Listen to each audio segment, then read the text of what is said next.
Adams Oshomole's suspension, while the ward chairman disapprove it. So we don't know what is going on, even though Governor Obaseki has already declared to PDP. But the APC crisis in Edo State continues. Well, thank you, Mr. Basudu, for having me. My name again is Franklin Omoruna. I am watching on the sidelines the turns and intrigues of the political situation in Nigeria, especially our state, and the APC. Well, I will not want to dwell on the APC. It's like I describe it like the wheel of fortune. That's what we're saying. Sometimes you go broke. Sometimes you spin the wheel, it falls on good fortune. Other times it falls on zero. That's what is happening in Edo State. It's like a game of luck, or whoever has the microphone speaks the loudest, which is very unfortunate. That's not a party that is based on strategy. And I don't think they're holding their own together in the South. As you can see, I think they are on the verge of losing Edo State to PDP. Some years ago, APC was in about 24 states. Today, they are about 19 or 20, which is very unfortunate. So it is it's self-destructing, to say the least. So I wish them well, and I hope that our country state is not affected by the crisis, and there's peace in our land. Yes, sir. Before we continue with the interview, I would like to play the two videos from some members of APC that left Adams Oshomole's suspension and the ward chairman that disapproved it. I need to play the two videos for the benefits of those who are watching right now. The circumstance lead to the suspension of Comrade Adams Oshiomhole and found no merit in allegation process in a club. 2, we hereby lift the suspension process on Comrade Adams Oshiomhole by the word. We call all others of our great party to restore all rights and privilege of membership to Comrade Adams Oshiomhole. Actually, nothing has changed. The suspension is still there, because if there is meeting, I'm supposed to be in that meeting, because I am the authentic chairman of Ward 10. Those that start with me here now, they are my executives, so that people can see. I don't believe in paper. Oshoke that is talking is a domestic servant to Oshiomhole. It's not a member of executive. If anything happens that Oshiomhole matter will be resolved, let him come and call every one of us and gather us. We lift up his suspension. For now, that news is fake. Actually, it's not the one that can actually lift that suspension, except the executive, including the chairman of the party in Ward 10, which is me. So he himself is just a member. He can never lift that suspension until we all met together to lift that suspension.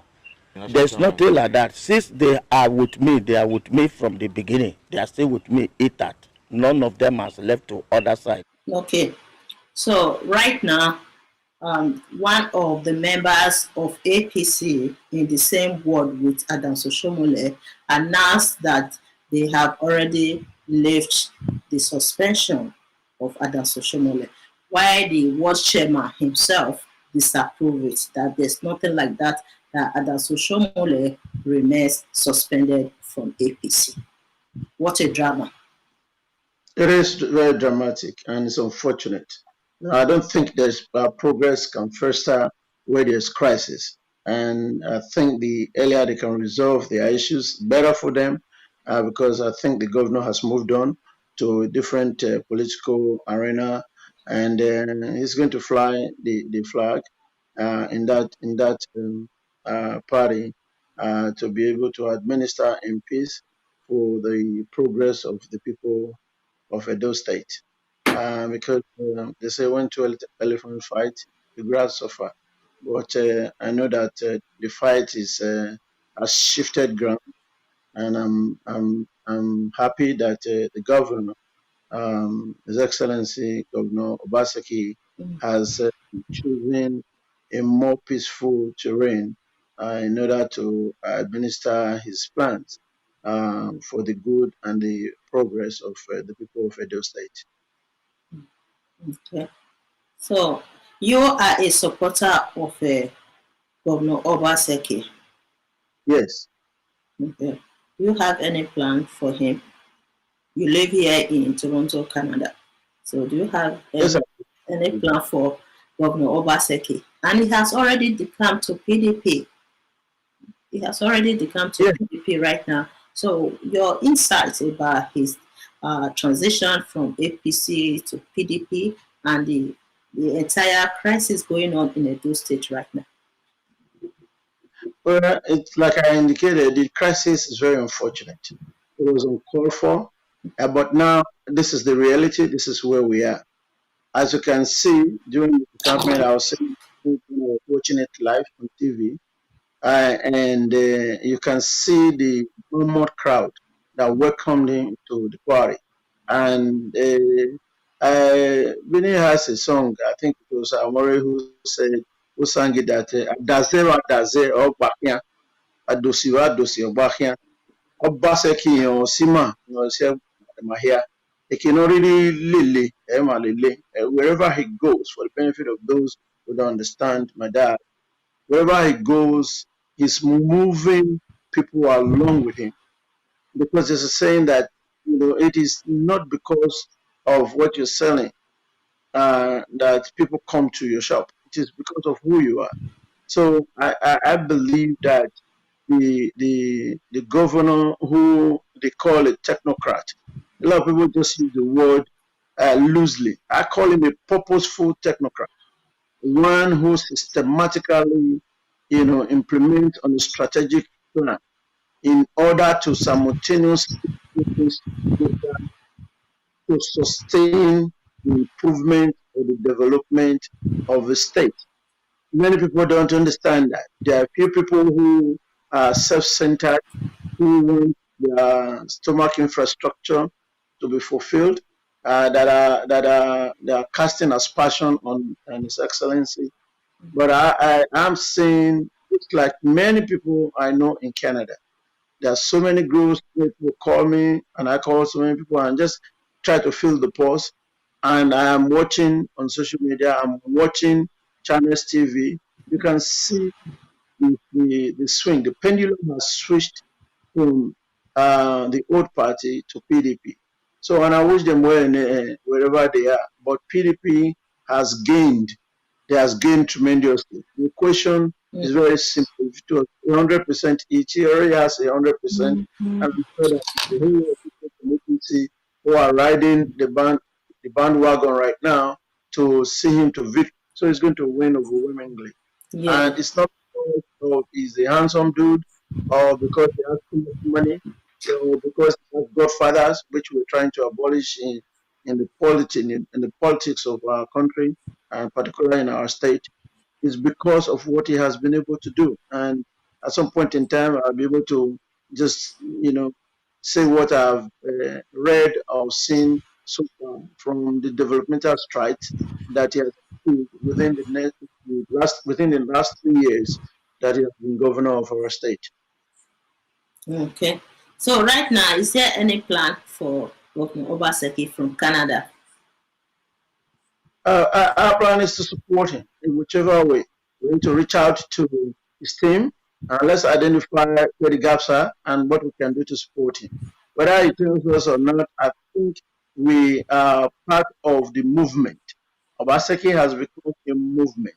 So those who don't support him now to victory, they will be on the sideline.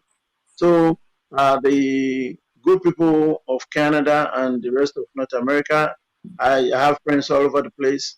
and it's overwhelming. I also have friends who do not particularly support him, and they're entitled to their own views and their opinions. Yes. But the majority support him, and we are going to, as soon as he picks up a ticket, that is when the campaign really starts. Mm. Now it is internal, and I'm wishing him very well. Yesterday, he did the screening, PDP screening. He was cleared yesterday, and now he's set for the primary, the PDP primary in Edo Yeah. State. Do you think that he also has opponents in between the PDP? Well, it's politics. You know, in any political party, apart from if there is no consensus, which is one of the methods in choosing a candidate, then it is open for competition. He just got to the PDP. If the people who were running for that position see that he is a better person, I think the party will feature a candidate that will win on their platform. It's not just feeding a candidate. I Mm. saw a list of political parties. They all have governorship candidates, so many of them. But I hope the PDP will hear loud and clear that they have an advantage right now. The momentum is on the side of Obaseki. And they can seize on it, take advantage of it to feature him as their flag bearer. Others who have aspired, there are so many of them, there were about 3 of them before Governor Mbaseki came in. One of them probably would have won, but now that there are 4, one of them is going to win. And because Obaseki is a movement and the support that he has is overwhelming, it cuts across. All the other 3 candidates probably would be relying on their own constituency to help them. But the Edo State itself is Obaseki's constituency right now. So the beneficiary is PDP. They only become the beneficiary if they fly the governor to be their flag bearer. Okay. Like what I said yesterday during our live broadcast, that Governor Obaseki has popular attributes. We can say that everywhere, even in the diaspora. First time in the history of the state that Edo citizens in the diaspora were protesting in favor of the governor. And even in Nigeria, in Edo State, there are many people who took to the street to protest when he was disqualified from APC. He has popular attributes. So with this attribute, majority of the Edo citizens are all supporting Governor Obaseki. What is the fate of APC in the state? What is going on right now? What makes them think that they will succeed with this popular attribute in a democratic society like Nigeria? See, when there is trouble at the head, when you have a headache, the body doesn't function properly. Exactly. Well, I say when you have a headache, when you have something in the head bothering you in your head, the body doesn't function properly. So their problem is starting from the head, and it is now radiating to the grassroots. It's unfortunate. The trouble in APC should not affect the problem of the state right now, because a lot of when I read what the governor has done, a lot of the chairman, a lot of all the local leaders have moved with him. Those are the organs of government. Those are the organs. Those are the people that are representatives of the masses. So I don't think that the problem in APC right now should be our problem. Let them continue to deal with their internal issues, and they are not in government, and it does not affect the operations, the day-to-day operations of the simple things that make life of every Edo person be better.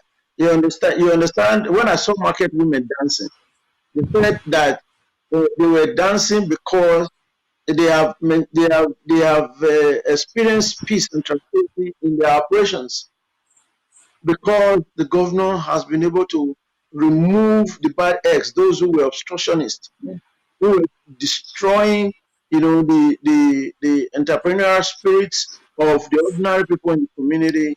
Those were all abolished by the governor. I think that's why a lot of them were fighting him, because they were looking for what they want. But let me tell you one thing. When I look at the various indices to compare the actions and the effectiveness of our governor. Let's look at, for instance, the education sector. The other day I saw that there were representatives from the federal government, headed by Professor what was his name, Mohammed Bakpa Ali Mohammed, that came to come and inspect the federal polytechnic, which is the investment that the governor has done in education. He even started with primary school, Edo Best in 2019. He was named the best performing governor in the entire country. When the governor is being acknowledged and giving accolades and a communes, you find that it is in recognition of the strike and what he's doing to affect the regular people in the community, which is more. I mean, it's 90 to 1 to 10. The upper 1 or to 10%, they don't care who becomes the governor, because either way they're fine. But we're talking of the masses. So the governor, as I said, is a purposeful technocrat, one who administers governance for the benefit of the people of the state. Some people might differ in their opinions, but for him to be able to put these things together, it has to be sequential. It has to be a number of plans going together, that is sequential to attain process, again, and sustainability. If you look at the health sector, look at what he's doing. He was the only governor in the entire country that built a facility from scratch recently, not 10 years ago, recently, to address a pandemic, the pandemic that is ravaging the entire world. The countries that did it, the countries were doing it. China did it. America didn't even do it. I know they were putting up prefab buildings, but I'm talking of an entire building dedicated for this. That's a governor who cares.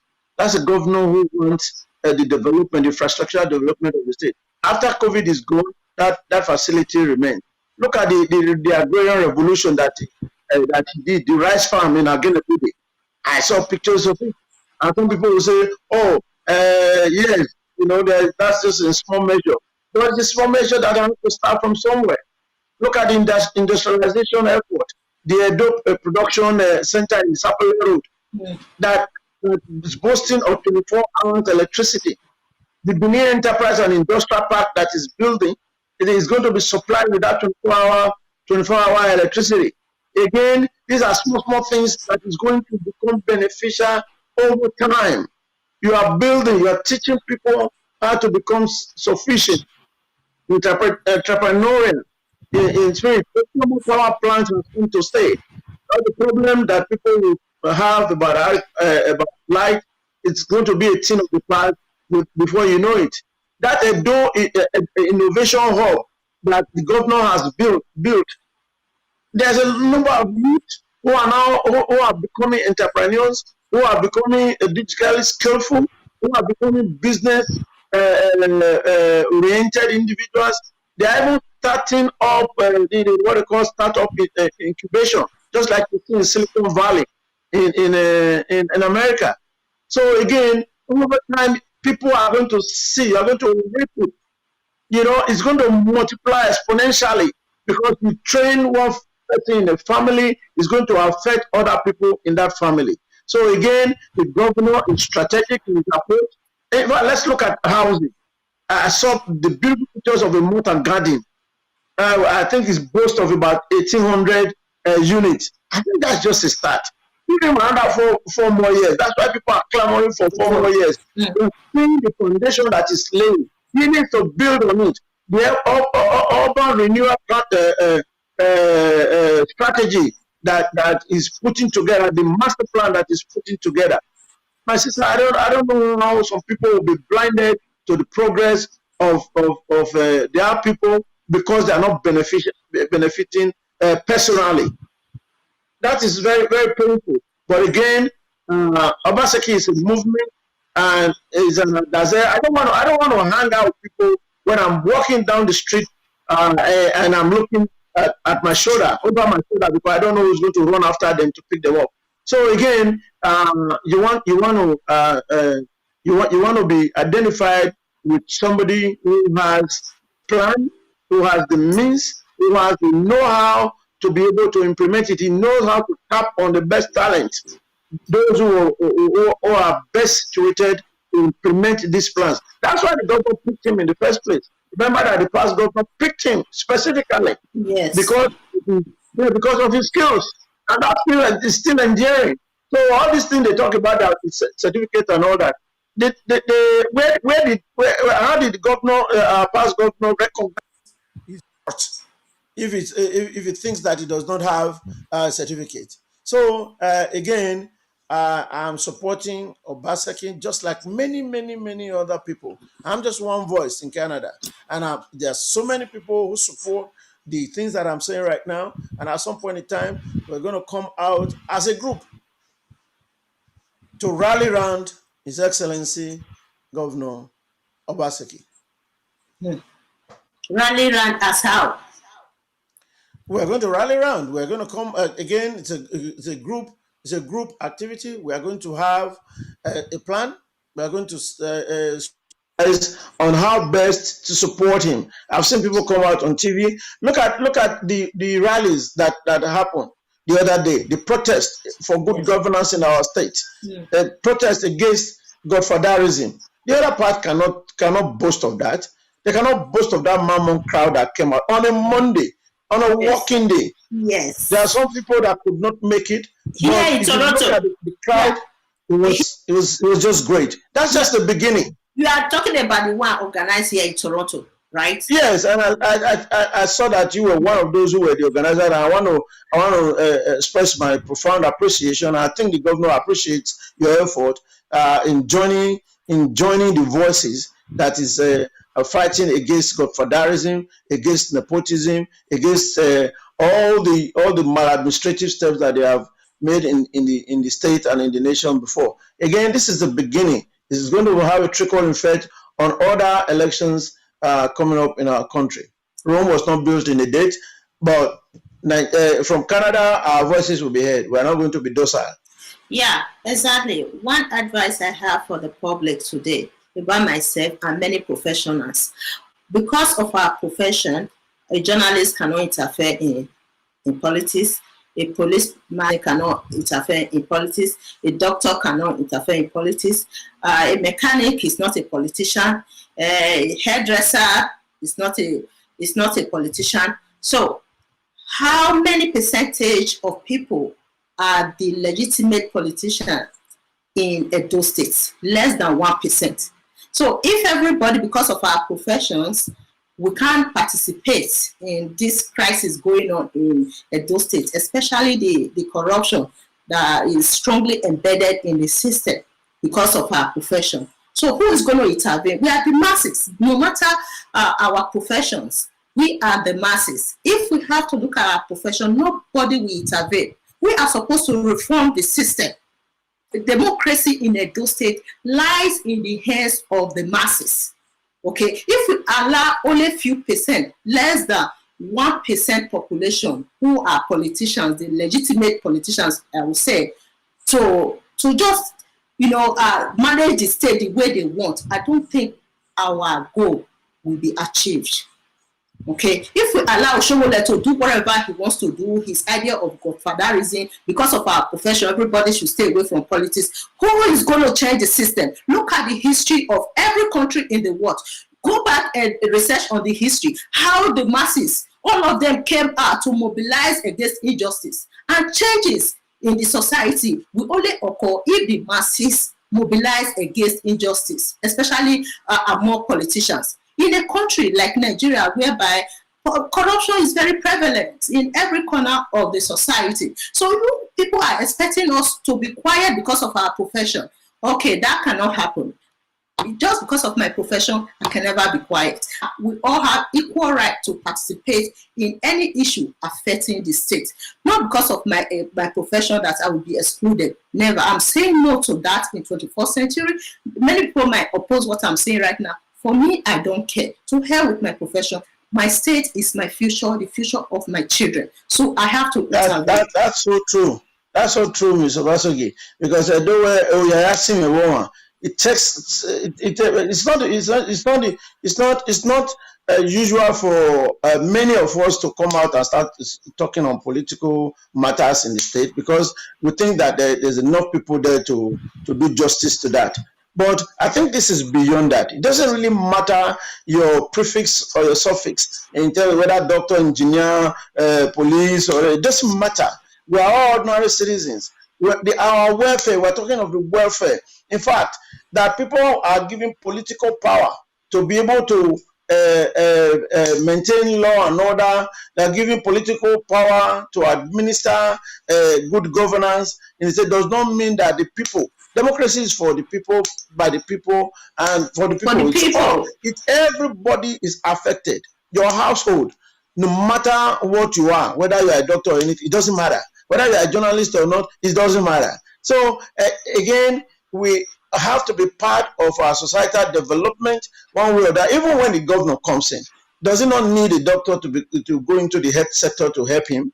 Does he not need the police to be in the area of security? Does he not need the journalists to be able to disseminate information?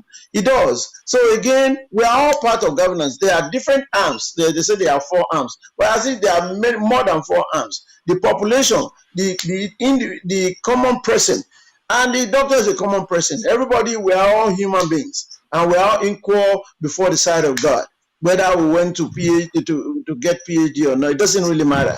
So what matters is we need somebody who knows what he is doing, that he can be trusted to manage the good fortunes that we have, or whatever we get from internal generation revenue, or what we're getting from allocation, or anything that can actually sit down and allocate it, that can be trusted.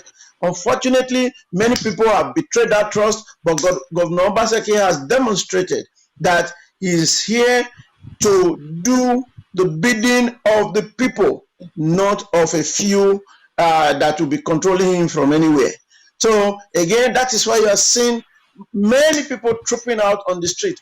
They said that there was a violation of the COVID-19 restrictions. Sometimes, there are certain things you can't control. So I am hoping that those people who came out en masse to support him, that they are well and they are safe.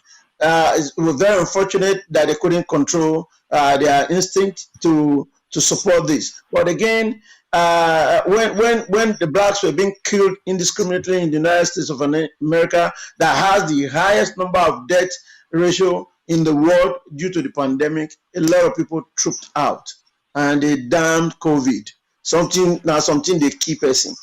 Unfortunately, they were fighting for justice. They didn't need to come out. They were maintaining social distancing. So again, in our country, as common people, whether we're doctors or anything, we should be part of this movement to make sure that good governance happen in Edo State. And Governor Obaseki has been singled out as somebody who can make that happen this time. After him, there will be another person. And when the other person comes and is good, we will support him. If it's not, we will say so. So for those who have been in power before, directly or indirectly, the antecedents are very there. We know what they did when they were there. So now this is the time of gathering of Obaseki, and the whole world is listening. He has been recognized all the world over. He has been given international recognition as one who has been able to bring good governance to their people. It's not easy to get a recognition outside of your state, outside of your country, and in international scene. It's not easy. It's because there are people who are measuring it unbiased. I don't think Governor Obaseki gave money to anybody to recognize him outside of this country. He doesn't have that influence to do that. Yes. But there are people who are watching, and we are all watching. If he does not get a plaque from me, I'm clapping for him, and I'm saying that may he win the next ticket to become the governor of Edo State. Okay. So some people are speculating news that godfatherism might be existing in other states in Nigeria, but the Edo people, specifically the Edo people, they are very resistant in nature, that they are ready to resist Adams Oshiomhole, that he can practice godfatherism in other states, but not in Edo State. What do you think makes the Edo people more resistant in nature? Well, we are resisting autocracy. Godfatherism. One document that I read about Oshiomhole was that he said if there is no achievement of his 8 years in office as the governor of Edo State, he's very proud of the fact that he got rid of godfatherism. So I'm going to leave that for people to interpret. If he thought that godfatherism was so bad that he now singled it out as one of his highest achievements, why is he now imbibing that? Why is he now demonstrating some of the attributes of a godfather, which he thought was a sin? So I'm just going to leave it at that. So I don't think that this is the time that anybody can impose. It is normal for you to have mentors. It is normal for you to have people who support you, who are higher than you. It is normal. But by the time you support, if my mentor, I speak to my mentor to be able to gain more knowledge, especially when I have complex situations, and I will speak to my mentor in business and say, this is what I'm confronted with. He will give me his advice, but he does not directly run my day-to-day business. It will help me unpack some of those complexities and say, these are some suggestions that I have for you.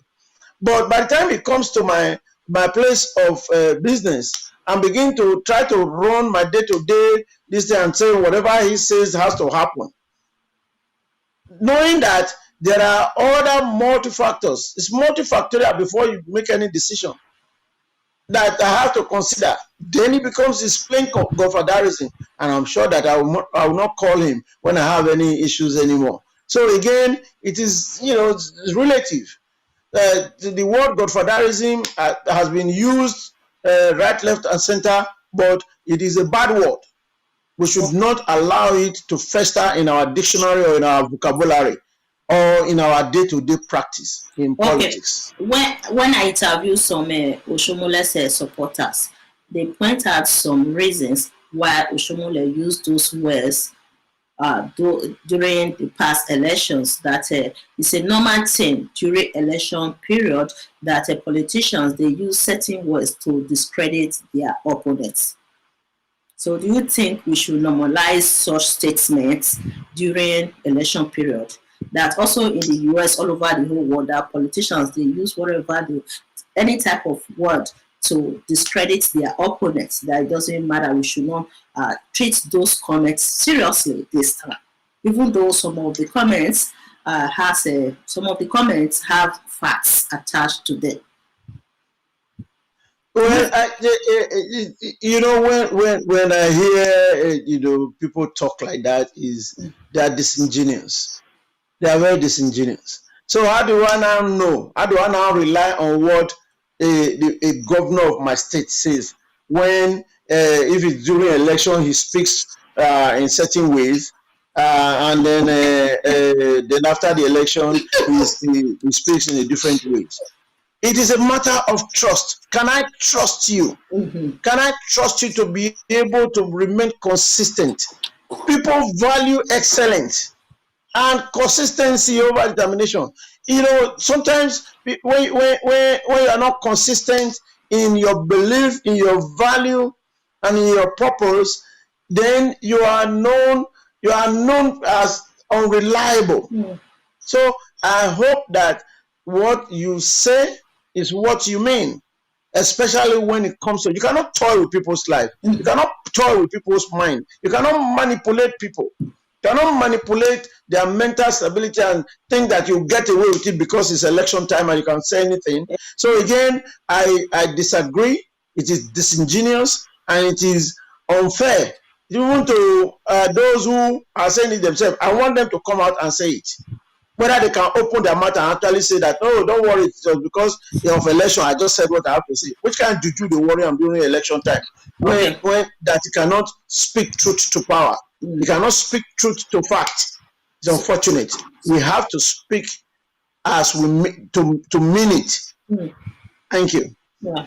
So according to them, they said we should normalize that idea of saying whatever they want during election period. That politicians, they don't even set any boundary to what they say about their opponents. That is a normal thing. We should not accept that.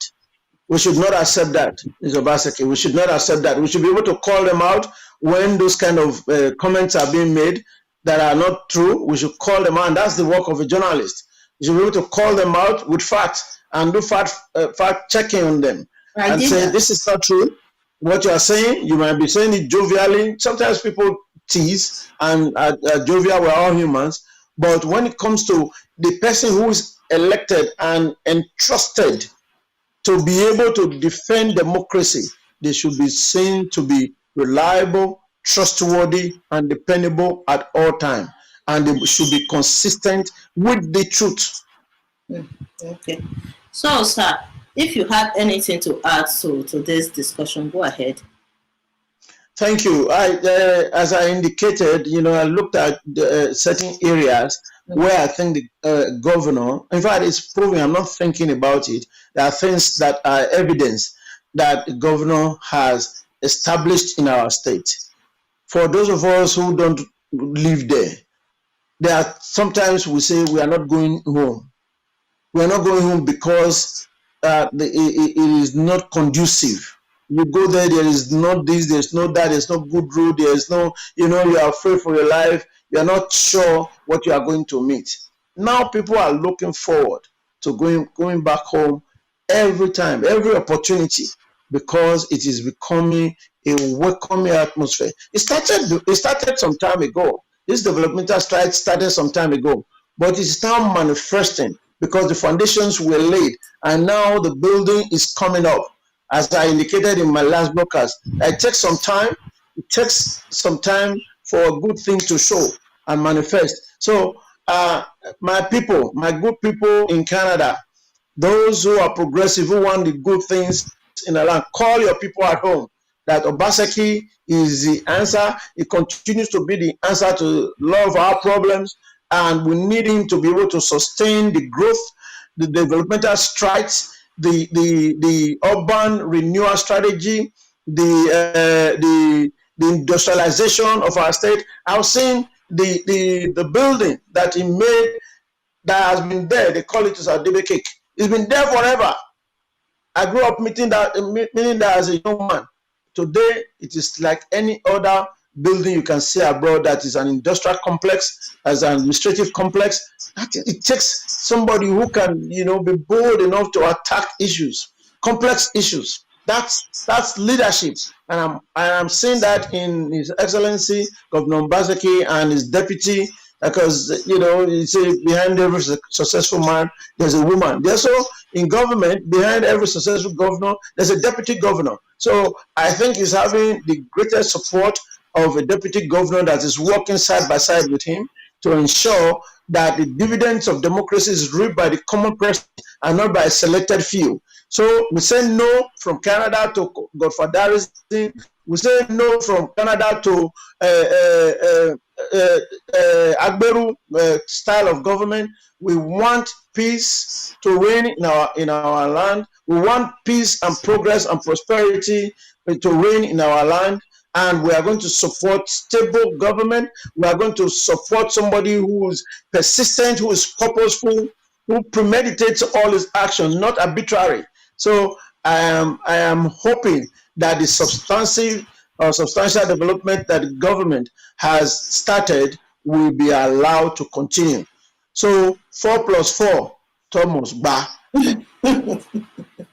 Thank you, sir.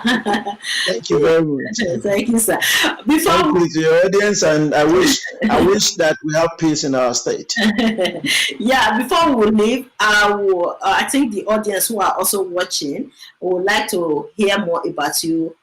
Introduce yourself a little bit to them, because of the technical problem we're having at the beginning of the show. I didn't ask you more questions about yourself. So can you go ahead and introduce yourself more better to us?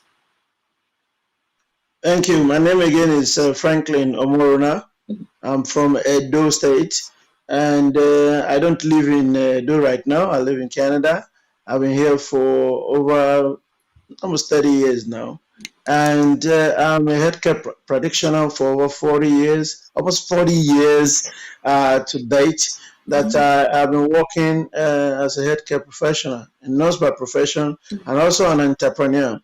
For those who know me in Canada, they know all my businesses that have affected a number of lives, who provide employment for people. And I have also been a community organizer and leader for so many organizations, including the local organization, Club, Benin League, Edo National Association Worldwide. I was full-time president of all Nigerians in the GTA, Greater Toronto area in Canada, and many, many, many more. Right now, I'm sitting as chairman of the board and also a president of Benin League. So leadership is something that we must respect. Those who are able to, and I do respect all the attributes. I continue to learn how to lead. So I am a lifelong learner, and that's why when you look at my resume, I've attended many universities, just looking for opportunity to pick up new knowledge and to also perfect some of the things that I learned, so that I'll be able to excel in my area of endeavor. So thank you. I call myself just a common community activist, and I'm an entrepreneur and healthcare professional.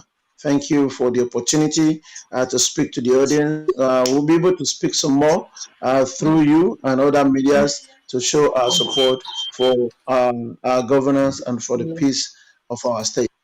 Thank you.